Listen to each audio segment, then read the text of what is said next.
altering almost everything in our society. If only somebody had thought about freedom of the press before, you know. If only somebody had done some thinking on this matter.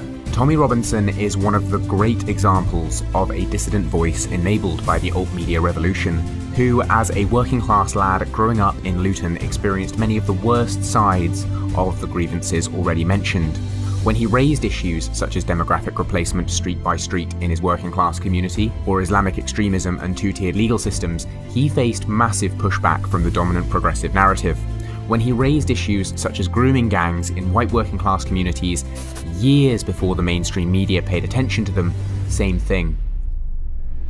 Again and again and again, the British state, big tech and leftists have attempted to silence Tommy Robinson. It is well documented that he has repeatedly faced state harassment by the police and special branch, malicious prosecution on trumped-up charges, and totally unprecedented harsh sentencing. Despite all this, thanks to social media networks, he has been able to speak directly to the people, circumventing the lying press, organising demonstrations, and crowdfunding his activities through online donations.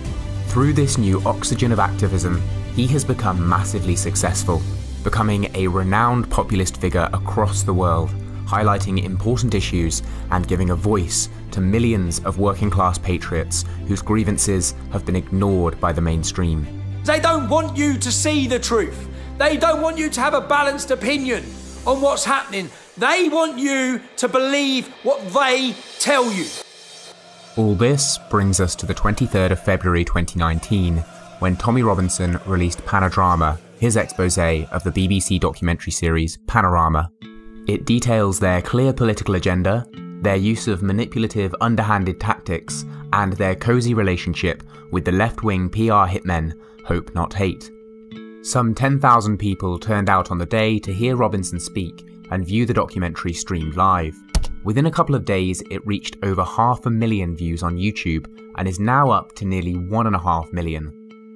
To put that in perspective, if Panodrama were produced by the BBC for iPlayer, its views would have put it comfortably in their top 20 most watched programmes of the month, up with other cultural big hitters. On the other hand, I couldn't find a single episode of BBC Panorama itself in the top 20 for the past several months. This feels like a critical moment in the alt media revolution. One man and a small production team with a meagre budget versus the public broadcaster for the whole of the United Kingdom, who received around $4 billion last year in funding. Through crowdfunding, he and increasingly many others have liberated their dissident voices from the grip of financial pressure. This is a huge threat to establishment power, and in particular, the cultural Marxist-dominated institutions of our modern society. As such, a Machiavellian understanding of politics would predict pushback against this phenomena by the state.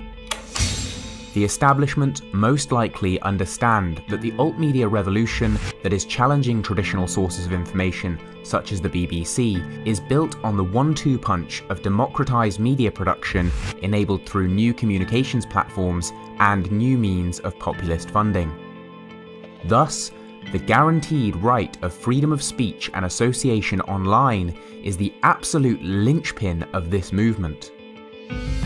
If that can be crushed and big tech censorship yields to pressure from the establishment and the far left, any hope of addressing the previously mentioned legitimate grievances peacefully will die. Look, it's a pressure cooker issue. Just recently, at the end of last year, Angela Merkel sat down at a UN thing beside Mark Zuckerberg, and she had a mic still on, and Angela Merkel was overheard saying to Mark Zuckerberg, "What can you do to stop people writing anti-immigration things on Facebook?" And he said, quote, "We're working on it." Now, my suggestion is this, is that in the years ahead we are going to have one hell of a set of problems in Europe. And it is because a lot of things are happening at the same time as those in power are trying to stop people saying things. This is a pressure cooker that they are building up, because if you don't allow people to speak, then the only resort is to punch people. If you say to people, you can't mention anything about the the changing of your society, then the only thing they can do is to do violence somewhere down the road. It's a terrible thing we're setting up. It's a disaster. And people need to call that out now. You cannot put a lid on public opinion and think it won't blow out the side somewhere.